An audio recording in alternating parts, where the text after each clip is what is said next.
وأعزائي المشاهدين مستمرين في أكل الفشار اللي كنا فاكرينه الشيبسي، ودركنا محطة سان ستيفانو. دخلنا على المحطة اللي وراها اللي هي ثروت. طبعا فيها حلواني منا وفيها كافيه ثروت وفيها معالم أثرية جميلة جدا من قديم الأزل. حلواني منا ده لما فتح في اسكندرية، وفتح فرع تاني في رشدي.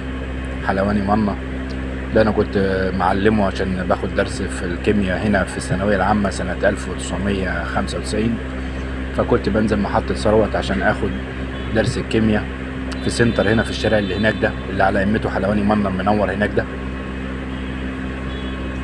وطبعا محطة ثروت فيها تقريبا عمر افندي في الناحية المقابلة، تطلع بعد كده على البحر. يعني خلي بالكم المحطات دي كلها انا بصورها لكم قريبة جدا من البحر.